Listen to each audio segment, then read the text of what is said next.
Man, so at what point did you what point you start messing with Suge and Death Row and getting involved in that? My introduction to Simon came about. Why you call him Simon? That's his name. That's his nickname. That's his moniker. Simon? A.K. Simon. It's Simon Said. That's what they used to call it. Team Death Row called. That was the name he was giving to himself. Yeah, because all the niggas did what he said. Simon said. If Simon said, nigga, Simon say do. Simon said. Simon. You feel me? Okay. And it fit the nigga. You know what I'm saying? Yeah. But yeah, my introduction to him wasn't a nice introduction. I didn't come in the game with Simon as a partner, a buddy at first, or one of the homies. You know what I'm saying? Again, like I said, I'm from Watts, and that whole clan was built on the structure of the east side of Compton, which was Pyru's.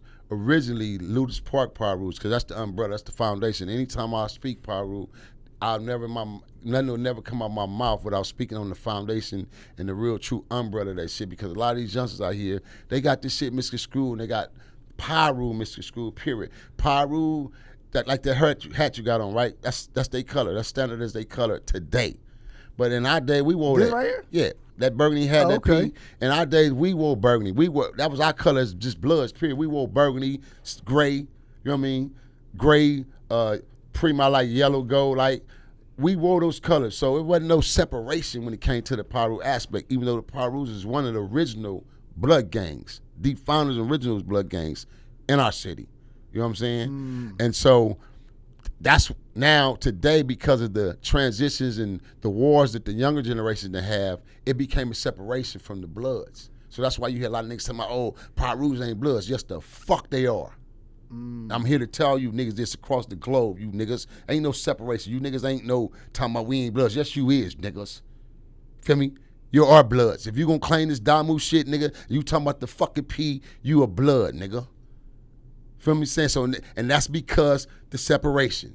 The dynamics, again, the controlling mechanism that I was telling you earlier. This is why I was gonna introduce you to the big homie Ace, man. You know what I'm saying? Me about some real strong, powerful shit when we get through with this, man. Give you a little win, some shit. Yeah. So, and they don't understand what's being controlled and how they're being controlled. They just think it's a new hood thing. No, this ain't no new hood shit. This is all pre-designed, man, to tear our fucking ass down like everything else, man. And we don't even realize it.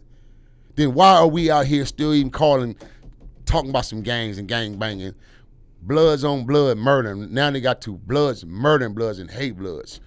We always knew in the beginning, Crips hate certain Crip sets, but it wasn't the whole Los Angeles that Crips didn't hate Crips. It was a lot of Crips got along together in the 70s and 80s. They was allies. It was only certain Crip sets. It wasn't a lot. It wasn't no 80% like today. Back then it was bestly probably 10%. And there was only two really main big rival gangs, and they was two of the main big Crip gangs in our hood, in our 60s region. and 8 trays, right? 60s and 8 trays, man, or between the Hoovers and then East Coast. Like East Coast is the Hoovers, 8 trays, 60s. You know what I mean? When you talking about big, vicious sets that had a reputation, sets that was volatile in them days, them was the gangs right there, man. You know what I mean? The Harlems. You know what I mean? West Side, and then other shit trickled down behind them over the years. But when we talk about in the beginning, these was the sets, bruh. And then we come from Bloods on the other side. That's us, Bonnie Hunters, Anthony Parks, of course the Black Stones, the Jungles, the 20s, Six Deuce Brims, Harvard Park Boys. I mean, the list goes on. It was niggas. East Side Ludus Parks, LPP, Fruitown Pyrus. Before there was the mob, all that fell under Ludus Park. When everybody go to jail, just to show y'all again, youngsters out there, another squeeze of education. When you go to jail and you're a Pyru, right? You say, well, I'm Lane Street Pyru, or I'm Elm Street Pyru, or I'm 4-line Bonnie Hunter, or I'm Deuce Line, Ace Line. Soon your ass go to fucking jail, nigga. I'm Bonnie Hunter. I'm Pyru. Ain't no, you break that shit, it's down to one element. Because that's what it is. So you see how the separation then came about in society? So this shit is all watered down, it's all fucked up. So why are we in 2021 going into 2022, we still even on this goddamn level of gangbanger? Fuck some gangbanging. Fuck that shit. What about the resolutions? The resolvements of the shit? You young niggas trying to mimic what we already done 50, 60 years ago, man. We done it already. It's gone. It's done. You're never going to do it like we did it. This is why it's worrisome, because you're trying to compare. There is no comparison, man. People died then. That shit ain't glorified. They ain't glorifying that shit. You feel me? Yeah. So you were saying that Death Row was structured by the Pyrus, the Compton Bloods, right? Right. So taking myself into that element and answering your question of what brought me in is, like I say, one of the homies, one of the cats at the time from the mob got the present opportunity to be placed in position when it came down to the security aspect of putting security over him and hovering security over Simon, a.k.a. Suge. Mm-hmm. So Suge now, for the first time of his life, he's always known because he lived in that area in mob. He grew up there. It ain't no secret. It ain't like he come from San Fernando Valley somewhere and he never lived in the mob, actually. The nigga really lived in the mob, but he wasn't, again, gangbanger or even a gang member. You just Suge living in the hood, and everybody, we know you, so he lived in the hood. I want to ask you something about that, because I just sit back and just watch everything, right? And so I've been looking at a bunch of different parallels between Suge and 6ix9ine, right? Suge ain't a gangbanger, ain't a gang member, right? 6ix9ine wasn't a gang member or gang banger, right? But he started popping in the music industry, and then he brought gangbangers around him, right? Go. To cut you off real fast, reiterate on that. See, that's misconstrued information. Okay. 6ix9ine didn't bring gangbangers into the music. The gangbangers brought his pussy ass into the music. He was already into the music. It all coincide together. That's why I made a documentary film called Hip Hop versus Gangs. Which is the most influential? Who has the most powerful? Now today, both of them coincide. But go ahead. So explain that, because to I guess for the outside looking in, it looked like 6ix9ine was already doing music, but his shit wasn't popping. My point. And see, then it coincide. Yeah. I'm the artist. I'm no fucking body. I'm a Mexican.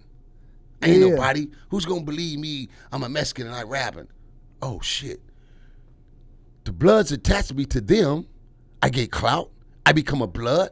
I'm blood. I'm untouchable. Character built. Bloods, money. We got a bag. You feel me? You see the coincide? Yeah. So it coincides. So this is why you got all these fucking weirdos. He ain't the only weirdo. It's a bunch of these weirdos out here coincide with niggas. That's why they coincide. And the real ain't the real no more. Yeah. And so I always hear people always on the internet saying that if it was back in their time or when they was doing it, that they would have took the bag from the person who was the lead person. I'm like, hold up. When Suge was doing it, when he was the music industry, he brought Bloods around him. Nobody wasn't saying nothing about, they would have took the bag from Suge, or what they would have did to Suge. And I'm like, because there's that's not a comparison. How so? Why not? Because everybody saying right now, if it was them, they wouldn't have let 6ix9ine dictate no gangbangs, no street shit. Yeah, you know what I'm saying? Again, man, this is the internet digital data systems opinions. They entitled to it. Nigga, you can sit in your mama house all day and be the richest nigga. Who know? Mm-hmm. You on the computer on the internet. Don't nobody know you broke as a motherfucker but you. And everybody else around you know you broke, but we don't know this. So you can speak that way. Feel me? And that's what we be having. You wouldn't have did shit. It's like, that's why I tell them, I say, nigga, listen, first of all, I'm one of the individuals come on this internet for real, homie, out of the Nixon Garden, my nigga, that really smashed on this nigga and did what we did, and I ended up building a bond with him, a relationship. From my smashing, I should end up going into a business relationship as business partners. So I went on to make more money, make over $1 million to $2 fucking with the nigga, because I was that smart. Other niggas couldn't do that. So they became robots.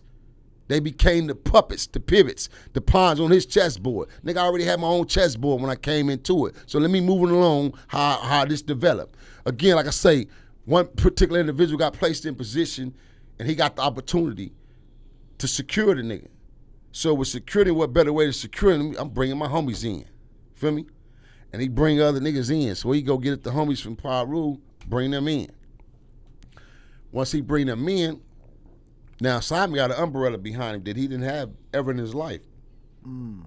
Now we walking down the street somewhere, and you got cats with like double OG right here, and other double OGs is real massive niggas with real names walking down the street with you. You like parting the Red Sea like Jesus did, and niggas is moving out the way. Oh, Suge. But they really going, oh shit, the Parus. Oh, bunch of yeah. Oh, Big Ace. Oh, such. Oh, they move. So he parting shit. Then not to mention you got niggas from the West Side, from the jungles like Stone, the General. You know, other homies from the J's is double OGs out of second generation like us. So he built I'm talking about a forceful bond behind him, right? It was unstoppable in some senses. Now, with him doing that, where the breakdown came in was the homie that he put in position to do everything, nobody was smart enough and attentive enough to say, hold on, first of all, if we gonna be fucking with this nigga on this level, Dog need to be involved off top, which is China Dog. Which is okay. You can't speak Paru without even talking about China Dog, nigga. That's like speaking West Side Paru. You can't speak West Side Paru. You're talking about King Babalu or fucking Big Puddin' Tang, man, or Terry Carter, Chin, Big, you know what I'm saying, Chip. You can't speak these without these dudes' names. You know what I'm saying? So now you take that and you mix this formula. You had these guys together, but nobody's smart enough to tell this nigga, hold on, homie, you fucking up. So that's taking us back to the 6ix9ine theory, right? He's, in a sense, now no different than his position than he is, because both of them he became a major mogul in the business, and he became a major artist, known artist, right? But you're buck-ass wild, and nobody is in your ear to tell you, hey, fat boy, hold on, nigga. If you go to jail, I don't get no more checks. I don't eat, I can't feed my family. And I'm going to tell you it's prime truth, because when he started going to jail, nigga, he would make niggas turn they... And this had to be the sorriest shit in the world. Nigga, ain't no nigga going to tell me, turn my car in, bring your car back to the office, or bring it up to the lot, nigga, until I get out. Nigga, fuck you. Fuck you talking about. So my introduction to him in the game, man, came about. I got summoned to a meeting, and in that meeting, you know, I was told, do I know this nigga? I said, no, I heard of him, but as far as the street-wise, nah, that nigga he ain't in the streets like that. As far as I know for a fact he ain't in the streets, nigga, because I would know of him. Or I've been fucked with him already, because I fucks with first and second and third generation, which is the last of the Parus. And I don't know that nigga like that. You know what I'm saying? Yeah. So if you was calling me and you was asking me about such and such, oh yeah, that's the homie. And I know he asked him, I know he with the shit. Yeah, I can vouch. No, I don't know that. So in the meeting, it raised my eye. Hey, say, man, hey, nigga, we don't tap it in, man. If you ain't tuned in and tapped in, man, push that like, share button, man. Uncle over there sleep, little motherfucker on us, man. He nodded out, tired as a bitch, man. So, yeah, man, push that like, share button, man. Tap in, man. Go tell a friend we don't tap in, man. So, yeah, man, I was summoned to the meeting, and in the meeting, my attention was brought to me about, do I know him? Like I say, no, I don't know him personally. I know of him. And at this time, during this time, this was the era after Mixmaster Spade and, you know, the World Class Record Corps, all them. I had an experience vibe with them in the early, late 80s, right? So I'm really not in the music scene. I'm on my guerrilla type shit. I'm on my gangster, story D type shit, right? So I ain't tripping on no music shit. You know, me and my niggas, I'm showing niggas how to really go get the, as they call them, the bags. We going to get it early. All that shit y'all doing early, I've been done it. The jury, the cars, all that shit, right? So, man, I said, all right, well, shit. We put the squeeze down, because how it's gonna be. We get at him. So basically, me and my partner, one of my homies, rest in peace, man, my dearest good friend, childhood friend, and the homie, straight gang member, gang banger, general in the gang, AK Rad Dog, rest in peace. We ended up putting the plan together, man, and me and the homie, you know, sent me, and then the little homie, which is little relative, AK Top Dog, TDE, CEO TDE. Top Dog? Yeah, man. Really? It's my family. Oh, shit, okay. Him and my little brother was the best of friends, man. Yeah. Top done ate off my mama plates, slept in my mama house, all that, man. His grand big hit man, See, we all family. That's Hitman cousin as well. That's his blood cousin. So it's all tied in. We family. Okay. Yeah. So yeah, you know. Thank you for tapping in with us. In order to see more clips like this, check out this video here or check out this one here.